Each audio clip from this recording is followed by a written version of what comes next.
ইবলিস সিজদা করল না, আবা ওয়াস্তাকবারা ওয়া কানা মিনাল কাফিরিন। রব্বুল আলামিন বলেন, ইবলিস অহংকারের সাথে আল্লাহ তাআলার কথাকে প্রত্যাখ্যান করলো, ওয়া কানা মিনাল কাফিরিন, এবং সঙ্গে সঙ্গে কাফেরদের অন্তর্ভুক্ত হয়ে গেল।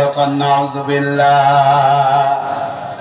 আজকেও যারা আল্লাহ সুবহানাহু ওয়া তাআলা যে দিক নির্দেশনাগুলো আছে, এই দিক নির্দেশনাগুলো যারা অহংকারের সাথে প্রত্যাখ্যান করে, এরা হলো এই সময়ের নব্য ইবলিস। কথা বলেন ঠিক কিনা? আমার ভাইয়েরা, মনোযোগ কামনা করছি। আল্লাহ সুবহানাহু ওয়া তাআলা বলেন, আমার বান্দারা তোমরা ভয় করো আমাকে। রব্বুল আলামিন বলেন, ইয়া আইয়ুহান নাস, হে মানুষ সকল, উবুদু রাব্বাকুম, উবুদু রাব্বাকুম, তোমরা তোমাদের রবের ইবাদত করো। তাহলে বলেন তো, আমরা শুধুমাত্র একমাত্র যার ইবাদত করব তিনি কে? এই জন্য রব্বুল আলামিন বলেন, ওয়ামা খালাকতুল জিন্না ওয়াল ইনসা ইল্লা লিয়াবুদুন। আল্লাহ সুবহানাহু ওয়া তাআলা বলেন, আমি জিন আর ইনসানকে, জিন আর মানুষকে শুধুমাত্র একমাত্র আমার দাসত্ব করার জন্য, আমার গোলামি করার জন্য সৃষ্টি করেছি। বলেন সুবহানাল্লাহ। রব্বুল আলামিন আয়াতে কারিমায় বলেন, ওয়া কাদা রাব্বুকা আল্লা তা'বুদু ইল্লা ইয়্যাহু ওয়া বিল ওয়ালিদাইনি ইহসানা।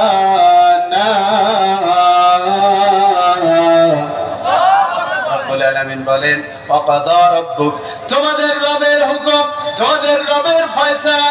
তার মানে রব্বুল আলামিন বলেন, আমার হুকুম, আমার ফয়সালা, আমার আদেশ, আমার নির্দেশ।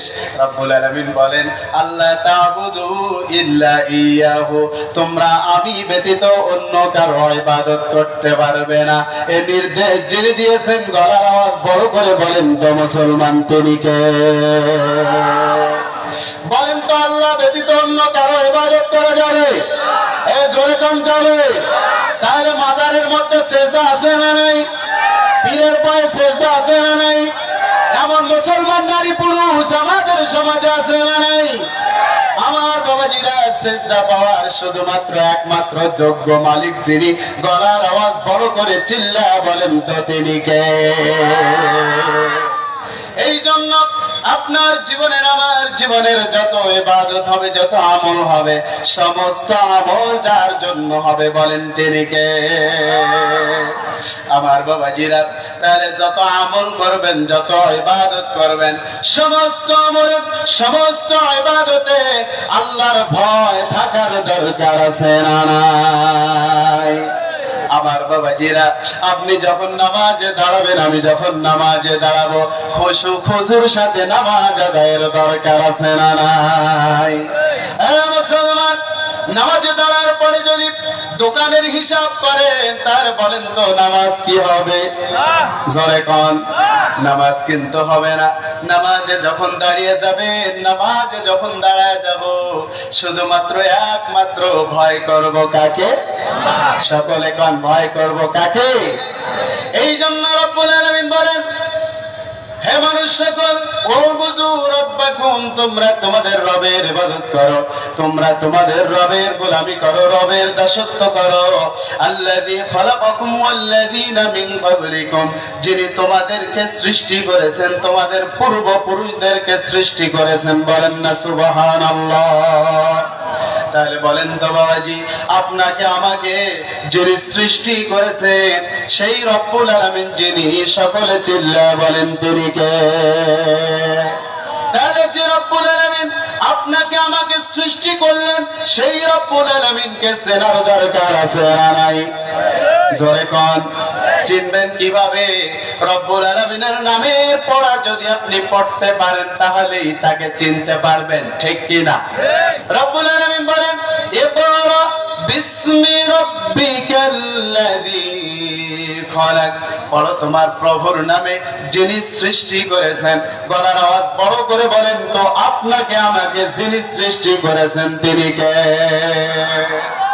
আজকে যদি শিক্ষা ব্যবস্থার দিকে তাকানো যায়, তাহলে দেখা যায় বাংলার জমিনের 18 কোটি মুসলমানদের সন্তানদেরকে নাস্তিক বানানোর ষড়যন্ত্র আছে না নয়?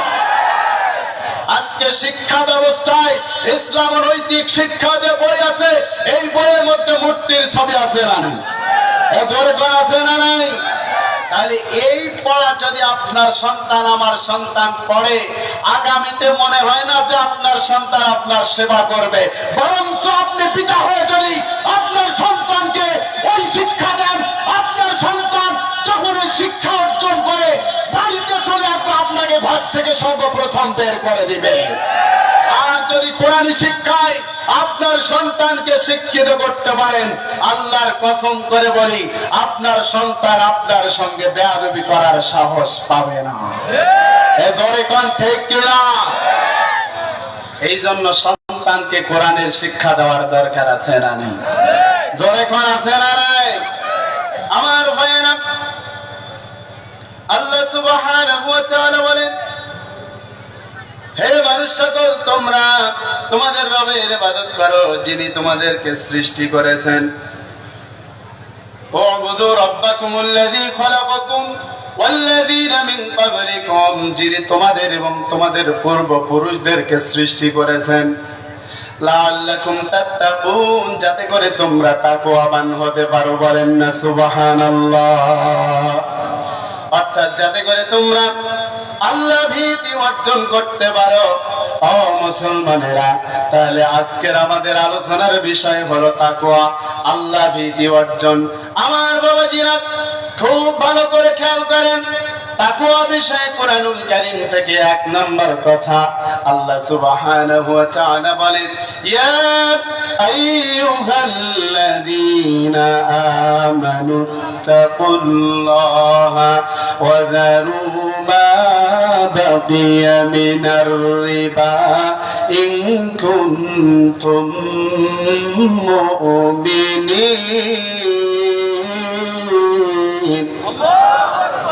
আল্লাহ সুবহানাহু ওয়া তাআলা বলেন, হে আমার ইমানদার বান্দারা, ওহে যারা ঈমান এনেছো, ইত্তাকুল্লাহ, তোমরা আমি আল্লাহকে ভয় করো।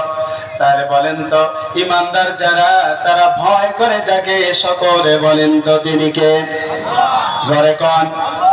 আমার বাবাজিরা, আল্লাহ সুবহানাহু ওয়া তাআলা বলেন, ওয়া যারু মা বাকিয়া মিনার রিবা। আমার ইমানদার বান্দারা, যদি তোমাদের সুদের কোনো বাকি বকেয়া থাকে, অবশিষ্ট থাকে, তাহলে তোমরা পরিত্যাগ করে দাও। কারণ রব্বুল আলামিন জানে আমার এমন কিছু মানুষ আছে, এমন কিছু বান্দা আছে, ঈমান আনবে, ঈমান আনার পরে সুদী কারবারের মধ্যেও যুক্ত থাকবে। বলেন তো, আমাদের সমাজে এমন কিছু ঈমানদার আছে না নাই? 5 ওয়াক্ত নামাজ পড়ে, হজও করেছে, টুপিও মাথায় দিয়ে বেড়ায়, আবার সুদের সাথেও জড়িত আছে না নাই? জোরে কোন আছে না নাই? আমার বাবাজিরা খুব ভালো করে খেয়াল করেন। এই জন্য রব্বুল আলামিন বলেন, হে আমার ইমানদার বান্দারা, ইত্তাকুল্লাহ, তোমরা আল্লাহকে ভয় করো, তাকওয়া অবলম্বন করো। ওয়া যারু মা বাকিয়া মিনার রিবা, যদি তোমাদের সুদের বাকি বকেয়া থাকে, অবশিষ্ট থাকে, তাহলে তা পরিত্যাগ করে দাও, ছেড়ে দাও। আমার বাবাজিরা, আমরা যারা এখানে আছি, এসেছি, বলেন তো, আমরা যদি সুদের মধ্যে কেউ যদি জড়িত থাকি, সুদ পরিত্যাগ করার দরকার আছে না নাই? জোরে কোন আছে না নাই? আমার বাবাজিরা, সুদ হলো এমন একটা বিষয় যেটা মানুষকে ধ্বংস করে দেয়, শেষ করে দেয়। আমার বাবাজিরা, সুদের গুনাহগুলো দেখেন। সুদের গুনাহ হলো মার সঙ্গে জেনা করা, নাউজুবিল্লাহ। সুদের গুনাহ হলো রব্বুল আলামিন আপনাকে আমাকে সৃষ্টি করেছেন, তার সঙ্গে যুদ্ধ করার জন্য অস্ত্র ধরে অগ্রগতি হওয়া। তাহলে বলেন তো, রব্বুল আলামিনের সঙ্গে যুদ্ধ করার কোন ক্ষমতা আপনার আমার আছে? জোরে কোন আছে? কোন ক্ষমতা নাই, কোন শক্তি নাই। এই জন্য বলি মুসলমান, রব্বুল আলামিন বলেন আমার এমন কিছু ইমানদার বান্দা আছে, এরা জীবনে চলতে ফিরতে বিপদে পড়ে, মুসিবতে পড়ে, অথবা অভাবের তাড়নায় সুদি কারবারের মধ্যে যেতে পারে। আমার এই সমস্ত বান্দাগুলোরে আমি রব্বুল আলামিন বলছি, ও আমার ইমানদার বান্দারা, ওয়াদারু মা বাকিয়া মিনার রিবা, তোমরা যদি সুদি কারবারের সাথে লিপ্ত থাকো, সুদি কারবার পরিত্যাগ করে দাও, পরিহার করো, ইন কুনতুম মুমিনিন, যদি তোমরা মুমিন হতে চাও। সুবহানাল্লাহ। তাহলে আমরা মুমিন হতে চাই, ইমানদার হতে চাই। এই জন্য বাবাজি রব্বুল আলামিন বললেন আমার ইমানদার বান্দারা সুদি কারবারের সাথে জড়িত থাকতে পারে না। তাহলে বলেন তো, সুদি কারবারের সাথে জড়িত আছে এমন ইমানদার আমাদের সমাজের মধ্যে আছে না নাই? জোরে কোন আছে না নাই? আমার বাবাজিরা ইমানেরও দাবি করে, আবার সুদও খায় ইমানেরও দাবি করে, আবার ঘুষও খায় ইমানেরও দাবি করে, রাস্তাঘাটে ইট বালু মেরে দেয় এমন মানুষ আমাদের সমাজে আছে না নাই?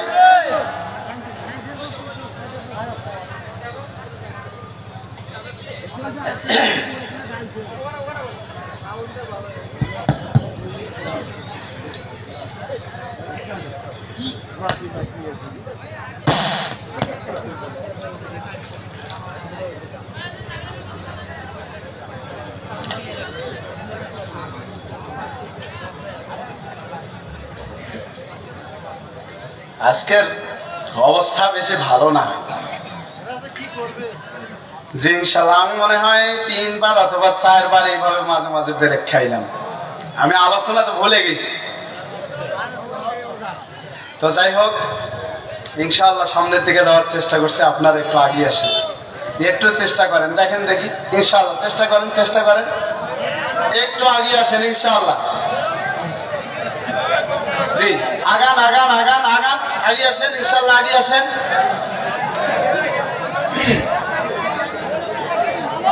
আগিয়ে আসেন, আগিয়ে আসেন।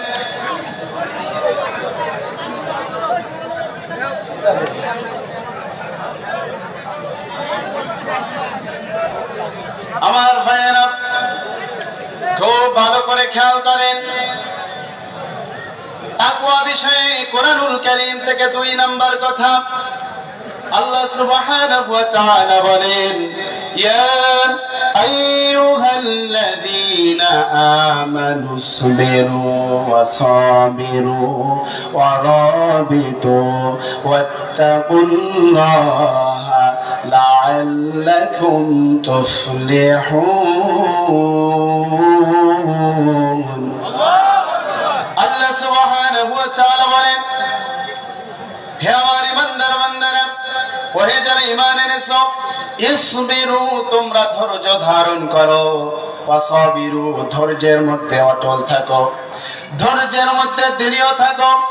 তাহলে বলেন তো, ইমানদার যারা সব জায়গায় সর্বস্তরে ধৈর্যের পরিচয় আছে না নাই? আল্লাহ সুবহানাহু ওয়া তাআলা তার হাবিবের মাধ্যমে জানায় দেন, ওগো নবীজি আপনি জানায় দেন, আল্লাহর নবী বিশ্ব নবী সাল্লাল্লাহু আলাইহি ওয়াসাল্লাম বলেন, একজন মুমিনের, একজন ইমানদারের সবচেয়ে বড় পরিচয় হলো ধৈর্য। সুবহানাল্লাহ। তাহলে বলেন তো, নামাজের মধ্যে ধৈর্যের দরকার আছে না নাই? আল্লাহ সুবহানাহু ওয়া তাআলা বলেন, ইয়া আইয়ুহাল্লাযীনা আমানুস্তাঈনু বিস-সাবরি ওয়াস-সালাহ ইন্নাল্লাহা মা'আস-সাবিরিন।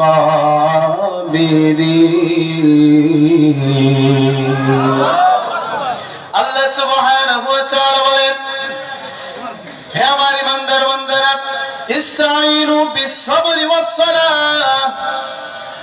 তোমরা ধৈর্যের মাধ্যমে সালাত আদায় করো, ধৈর্য সালাতের মাধ্যমে আমার কাছে সাহায্য চাও।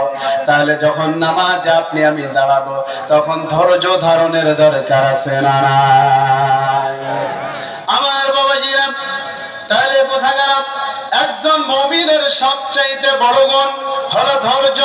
এই জন্য আল্লামা কোরআনের পাখি 13টা বছর জেলখানায় বন্দী ছিল, কিন্তু তারপরেও কখনো ধৈর্য হারা হয় না। তিনি সেখানে চাইলে সন্ধি করতে পারতেন, তিনি সেখানে চাইলে আপোষ মীমাংসা করে বের হইতে পারতেন, কিন্তু জালিমদের কাছে মাথা নত করেন নাই। কথা বলেন ঠিক কিনা? কোরআনের পাখির কাছ থেকে এটা শিক্ষা পাওয়া যায়। এই ইসলামী আন্দোলনের কর্মীরা তোমরা যারা আছো সচেতন হও। আমি আল্লামা দেলোয়ার হোসেন সাঈদী তোমাদেরকে শিক্ষা দিয়ে গেলাম, তোমাদেরকে এটা জানায়া দিয়ে গেলাম, জালিমদের কাছে মাথা নত করা যাবে না। ইসলামের জন্য, আল্লাহর দ্বীনের জন্য শহীদ হব, জালিমদের কাছে মাথা নত করবো না। আমার বাবাজিরা বলেন তো শোনে, তাহলে আল্লামা দেলোয়ার হোসেন সাঈদী ইসলামী আন্দোলনের কর্মীদেরকে এটাই জানায় দিলাম, এ যুবকেরা, এ মুসলমানেরা, যে কোরআনের পক্ষে আছো, কোরআনের সাথে চলতে ফিরতে জালিমরা তোমাদের টার্গেটে নিতে পারে। কারা কারা জালিমদের বিরুদ্ধে জিহাদ করতে রাজি আছো, দুহাত তুলে আমার আল্লাহর দেখে দাও।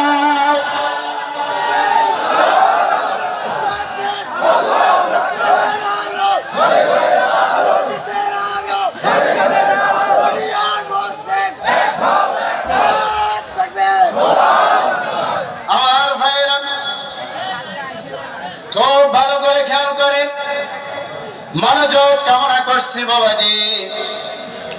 এই দুনিয়াতে আপনি এসেছেন, আমি এসেছি, এই দুনিয়াটা কিন্তু থাকার জায়গা নয়। সারা জীবন আপনি থাকতে চাইলেও পারবেন না, কারণ আপনি এখানে এসেছেন, আমি এখানে এসেছি। আপনার আমার একটা সময় আছে না নাই? জোরে কর, আছে না নাই? এই জন্য আল্লামা কোরআনের পাখি বলেছেন, যতক্ষণ বাঁচবো দিনের উপর বাঁচবো, বিড়ালের মতো 500 বাঁচার দরকার নাই, সিংহের মতো 1 ঘন্টা বাঁচতে চায়। এই জন্য যুবক যারা আছো, তোমাদেরকে পূর্ব বড়বেলার এই ময়দান থেকে বলতে চাই, তোমাদেরকে মিঠা পুকুরের এই থানা থেকে জানাইতে চাই, দিনের পথে যারা আছো, দিনের পথে যারা আছো, দিনের পথে চলতে চাই, জালিমদের টার্গেটে পড়া লাগতে পারে, তারপরেও কারা কারা ঈমান ছেড়ে দিবা না, দুহাত তুলে আমার আল্লাহরে দেখায় দাও। আল্লাহ তুমি আমার এই ভাইগুলোর কবুল করো, পড়ে না আমি, আরে একটু আওয়াজ দিয়ে পড়ে না আমি। আমার ভাইরা খুব ভালো করে খেয়াল করেন, দিলের কান দিয়ে কথাগুলো শুনতে হবে। রব্বুল আলামিন বলেন, ইয়া আইয়ুহাল্লাযীনা আমানু, হে আমার ঈমানদার বান্দারা, ইসবিরু, তোমরা ধৈর্য ধারণ করো, ওয়াসাবিরু, ধৈর্যের মধ্যে অটল থাকো, ধৈর্যের মধ্যে দৃঢ় থাকো, ওয়ারাবিতু, এবং পাহারায় নিয়োজিত থাকো, ওয়াত্তাকুল্লাহ, আল্লাহ সুবহানাহু ওয়া তাআলাকে ভয় করো। তাহলে বলেন তো মুসলমান, আমরা ঈমানদার যারা আছি, ঈমানের পথে যারা আছি, ঈমানের পথে চলতে গেলে বিপদ আসতে পারে, কিন্তু তারপরেও ঈমানদাররা ভয় করে যাকে, সকলে বলেন তো তিনি কে? আমার বাবাজিরা খুব ভালো করে খেয়াল করেন।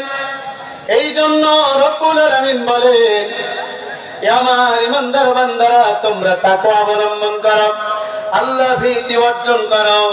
আর যে ঈমানদাররা আল্লাহ ভীতি অর্জন করে, দিনের উপরে চলে, এদের উপরে পরীক্ষা আসতে পারে, কিন্তু এই পরীক্ষা আল্লাহর পক্ষ থেকে, এই পরীক্ষার মধ্যে ধৈর্য ধারণ করার দরকার আছে না নাই?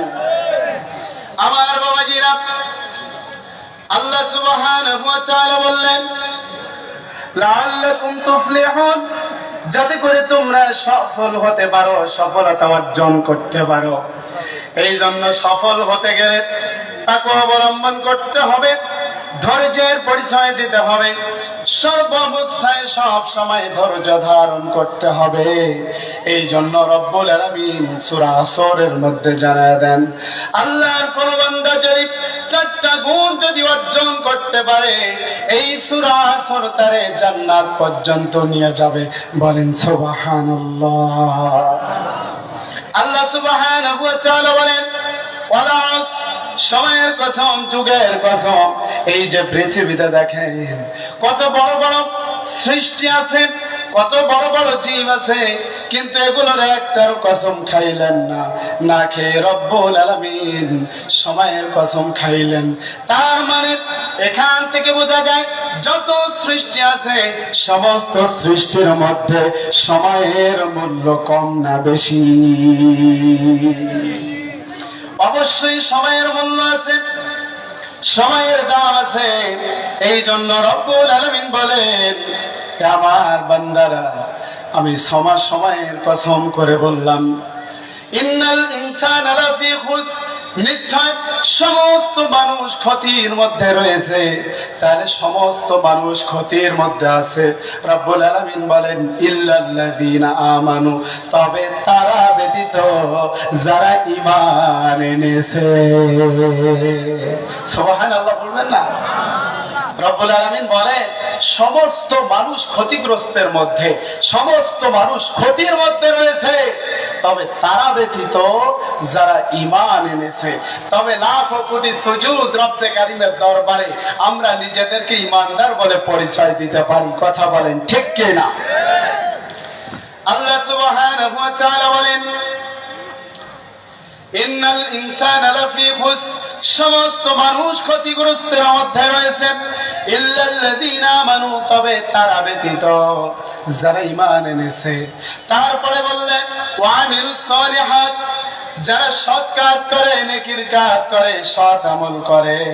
3 নম্বরে বললেন ওয়াতাওয়াসাউ বিল হক, যারা সত্যের উপর থাকে, হকের উপর থাকে, হকের উপর অটল থাকে।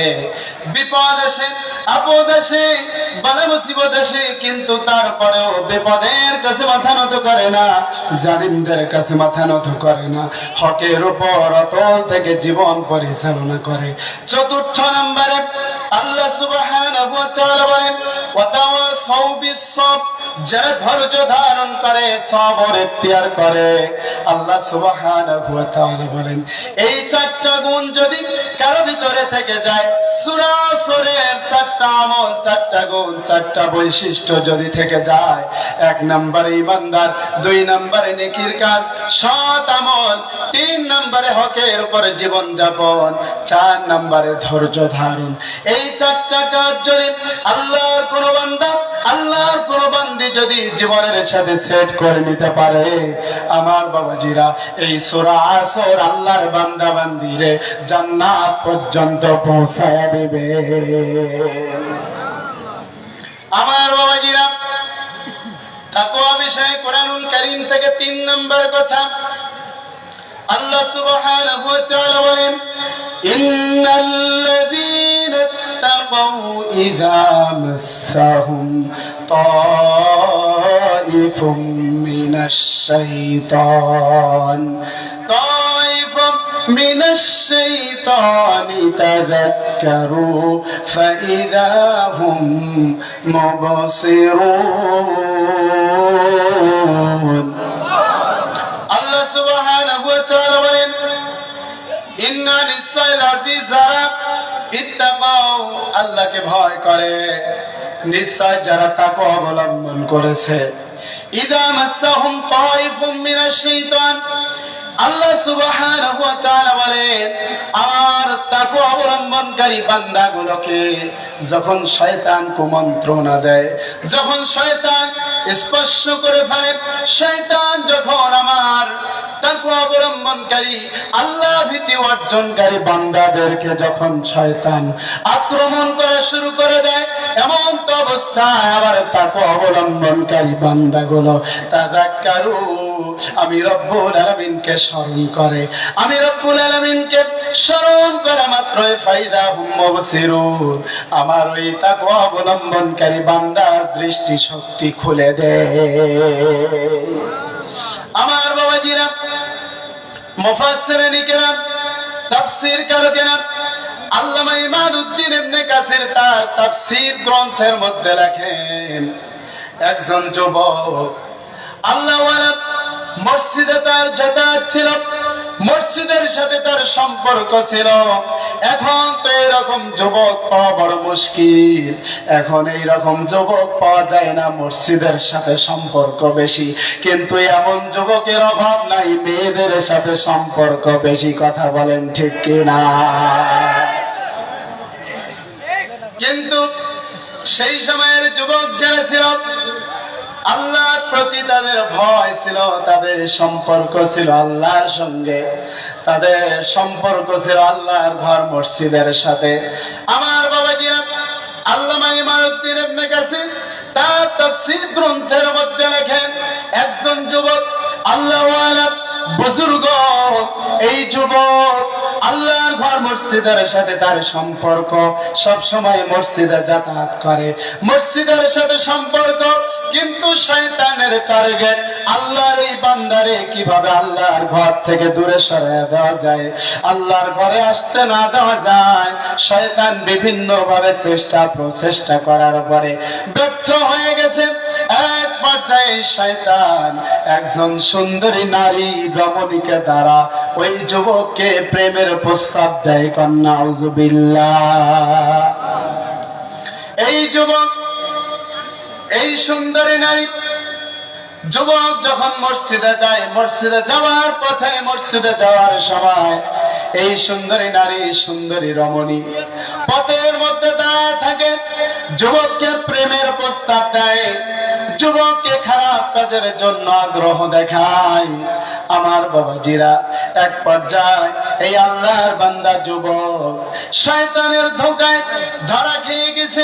শয়তানের বেজালে পা দিয়ে এই যুবতীর সঙ্গে যখন বেডরুম পর্যন্ত চলে গেছে বাবাজি, এমন তো অবস্থায় আল্লামা ইমাদউদ্দিন ইবনে কাসির তার তাফসীর গ্রন্থ তাফসীর ইবনে কাসিরের মধ্যে লেখেন, এই যুবতীর সঙ্গে যখন যুবক চলে গেছে, এমন তো অবস্থায় আমার বাবাজিরা, যুবক যখন গুনার কাজে লিপ্ত হবে, যুবকের সঙ্গে সঙ্গে এই আয়াতে কারিমা মনে পড়ে গেছে, ইন্নাল্লাযীনা তাকাউ ইযা মাসসাহুম তাইফুম মিনাশ শাইতানি তাযাক্কারু ফাইযা হুম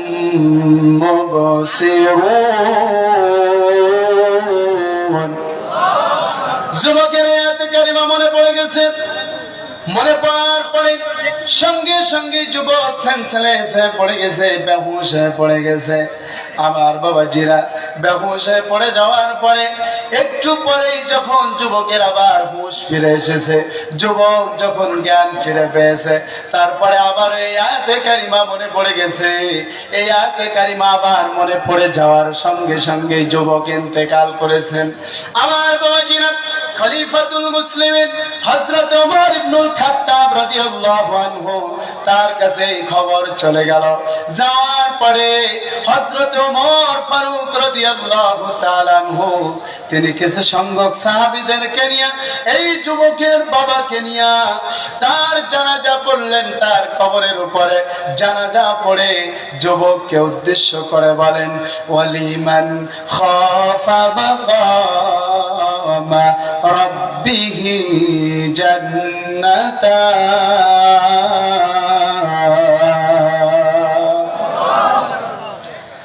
হযরত ওমর ফারুক রাদিয়াল্লাহু তাআলা আনহু যুবককে কেন্দ্র করে আয়াতে কারিমা তেলাওয়াত করলেন আর বললেন, এ যুবক, যারা কিয়ামতের ময়দানে আল্লাহ সুবহানাহু ওয়া তাআলার সামনে দাঁড়াবার সময়কে ভয় করে, যারা আল্লাহর সামনে দাঁড়াবার সময়কে ভয় করে, রব্বুল আলামিন তাদের জন্য দুইটা জান্নাত রেখে দিয়েছেন। তাহলে তাকওয়াবান যারা, তারা কখনো গুনার দিকে অগ্রসর হবে না। আল্লাহ ভীতি অর্জন করেছে যারা, আল্লাহ ভীতি অর্জন করবে যারা, তারা কখনো গুনার দিকে অগ্রসর হবে না, গুনার দিকে ধাবিত হবে না। ও আমার যুবক ভাইয়েরা, আজকে যুবক ভাইয়েরা আমার অনেক এসেছে। এই যে যুবক ভাইয়েরা দেখা যায় অনেক মেয়ে আছে, তাদের পিছনে ঘুর ঘুর করে ঘোরে, এমন যুবক আমাদের সমাজের মধ্যে আছে না নাই? আবার এমন যুবক আছে এখনো বিবাহ করে নাই, অথচ সারা রাতে বান্ধবীর সঙ্গে মেসেজ করে। এই রকম দোস্ত আমার এখানে আছে না নাই? আমার বাবাজিরা, তাহলে বলেন তো এটার একটা বৈধ অবৈধ আছে না নাই? আমার বাবাজিরা, আল্লাহ সুবহানাহু ওয়া তাআলা বলেন, ওয়া মিন আয়াতিহি আন খালাকা লাকুম মিন আনফুসিকুম আজওয়াজান লিতাসকুনু ইলাইহা ওয়া জাআলা বাইনাকুম মাওয়াদ্দাতাও ওয়া রাহমা। আল্লাহ সুবহানাহু ওয়া তাআলা সুন্দর করে জানায় দেন, আমার যত নিদর্শন আছে সমস্ত নিদর্শনাবলীর মধ্যে এটাও একটা নিদর্শন, আমি রব্বুল আলামিন তোমাদের জন্য তোমাদের সঙ্গিনীদেরকে সৃষ্টি করেছি। বলেন সুবহানাল্লাহ। আমার বাবাজিরা, খুব ভালো করে খেয়াল করে, হযরত আদম আলাইহিস সালাতু ওয়াস সালাম যখন জান্নাতের মধ্যে তাকে সৃষ্টি করা হলো, জান্নাতের মধ্যে যখন তাকে সৃষ্টি করা হলো, বানানো হলো, জান্নাতের মধ্যে একাকিত্ব ভালো লাগে না। এই জন্য রব্বুল আলামিনকে জানাইলেন, ও বাড়ি আল্লাহ তাআলা আমার যদি একটা সঙ্গী থাকতো, সাথী থাকতো, তাহলে কতই না ভালো হতো। রব্বুল আলামিন জান্নাতের মধ্যে হযরত আদম আলাইহিস সালাতু ওয়াস সালামের সঙ্গী হিসাবে তার বাম পাজরের হাত থেকে আপনার আমার মা হযরত হাওয়া আলাইহিস সালাতু ওয়াস সালামকে সৃষ্টি করে দিয়েছেন। চিল্লায়া বলেন সুবহানাল্লাহ।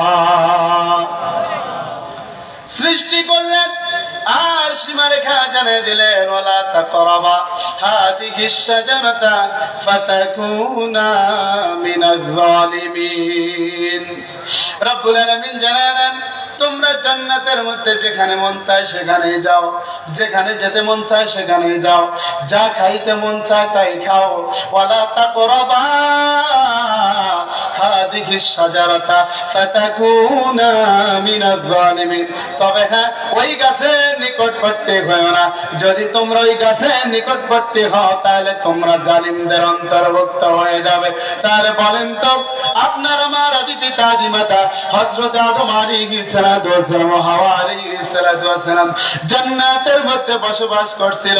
সেখানে যে শয়তান তাদেরকে ধোঁকা দিয়ে, শয়তান তাদেরকে কুমন্ত্রণা দিয়ে তাদেরকে জান্নাত থেকে বের করে দিয়েছেন। তাহলে বলেন তো, শয়তান জান্নাত থেকে ধোঁকা দেওয়ার জন্য শুরু করেছে, কিয়ামত পর্যন্ত শয়তানের ধোঁকা আছে না নাই? আমার ভাইয়েরা, জায়গা সংকট, এজন্য আরো একটু এগিয়ে বসতে হবে, চেষ্টা করেন ইনশাআল্লাহ, একটু আগান একটু চেকের করেন, লা ইলাহা ইল্লাল্লাহ, লা ইলাহা। একটু আগান ভাই, আগান একটু আগান, অন্য ভাইকে বসার সুযোগ করে দেন।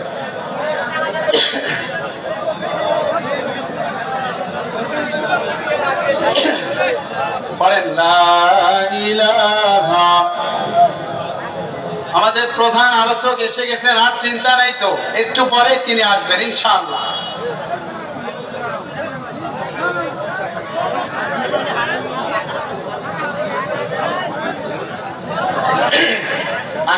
আগান একটু আগিয়ে বসেন ইনশাআল্লাহ। মহিলা মা বোনদেরকে বলছি, পিছনে জায়গা খালি রাখবেন না, সামনের দিকে এগিয়ে বসেন।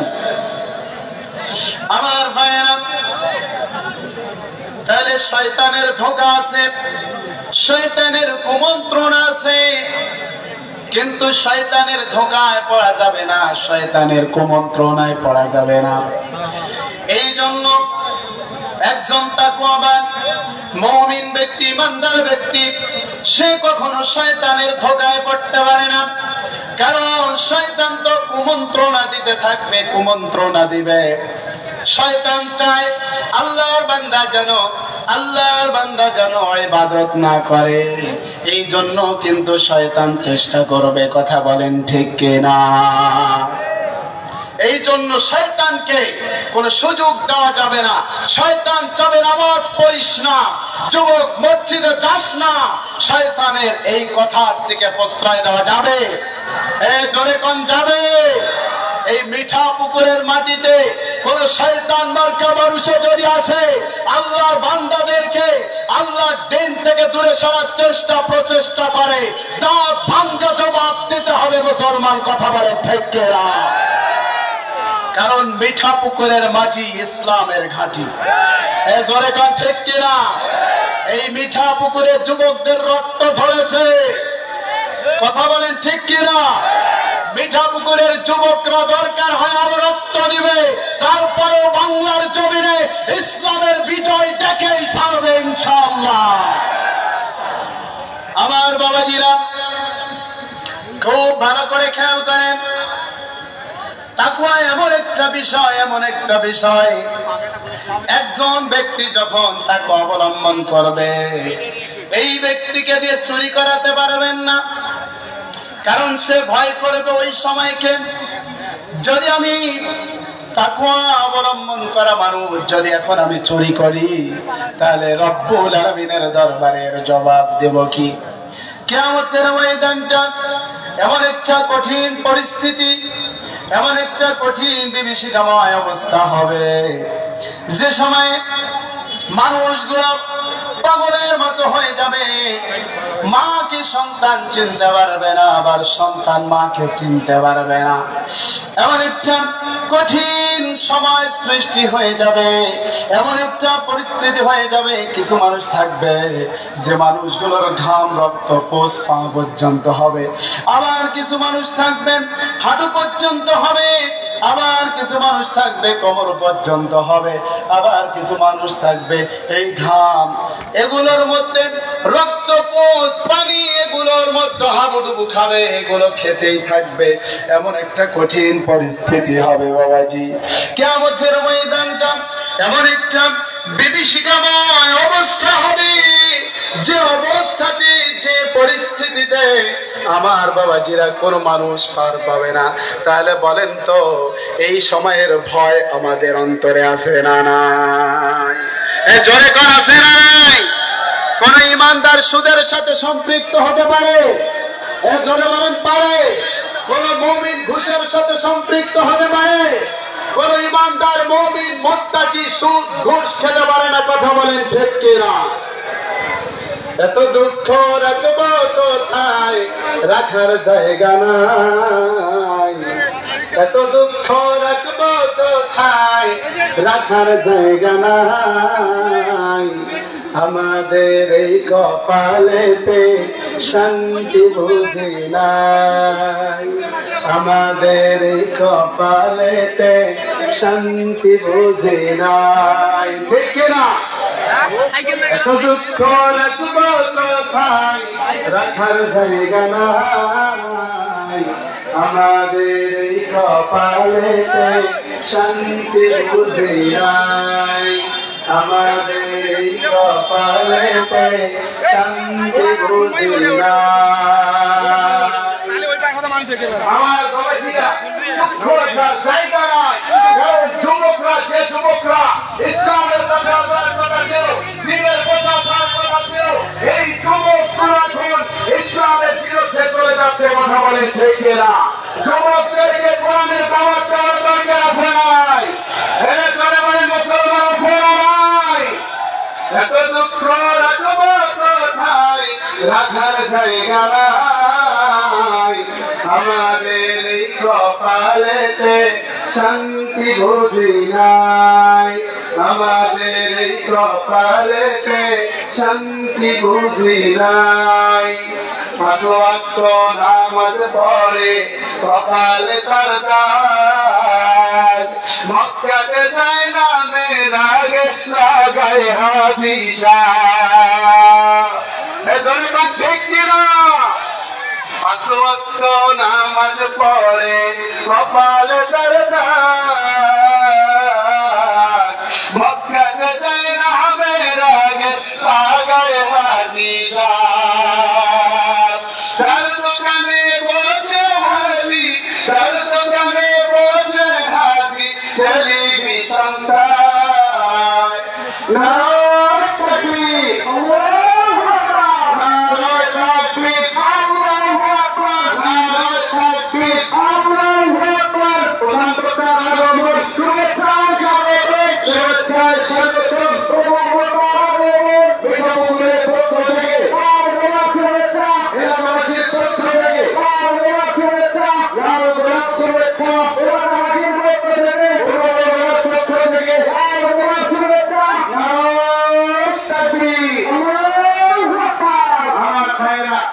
আমাদের প্রধান আকর্ষণ, প্রধান মেহমান এসে হাজির হয়েছেন, বলেন আলহামদুলিল্লাহ। আরেকটা হচ্ছে বলেন না আলহামদুলিল্লাহ। যাকে দেখার জন্য হাজারো মানুষ পাগল করা হয়ে থাকে, তিনি আজকে আমাদের মাঝে এসে উপস্থিত হয়েছেন। এজন্য আমরা খুশি হয়ে আবার বলছি আলহামদুলিল্লাহ। আমার ভাইয়েরা, আমি বলতে চাই, আমরা যারা দিনের পথে আছি, হুজুররা আমাদেরকে যেভাবে ডাকেন, যেভাবে দিক নির্দেশনা দেন, আমরা সেইভাবে চলবো পরে ইনশাআল্লাহ।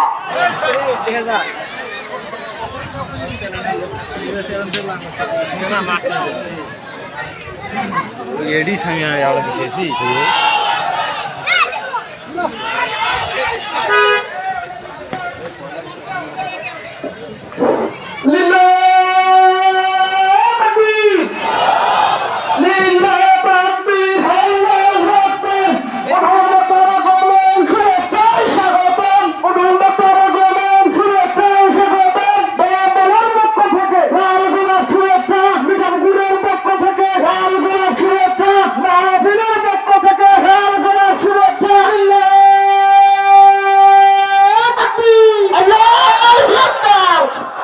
ভাইয়েরা, আর কোন চিন্তা আছে?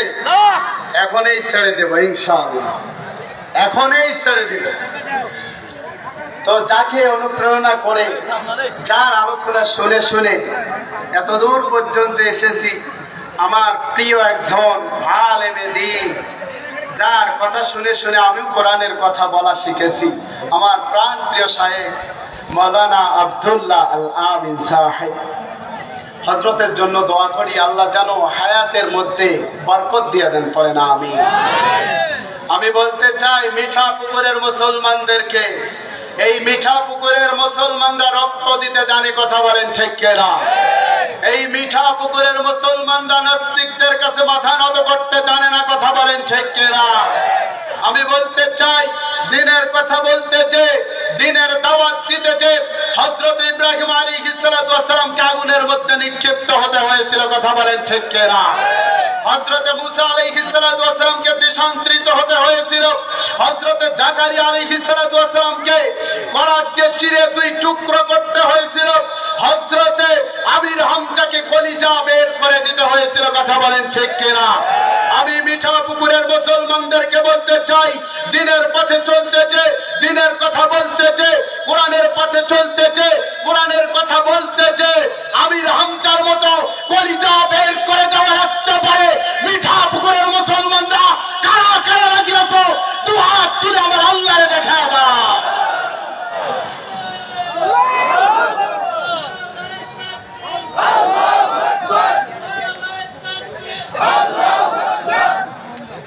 আলহামদুলিল্লাহ পড়েন।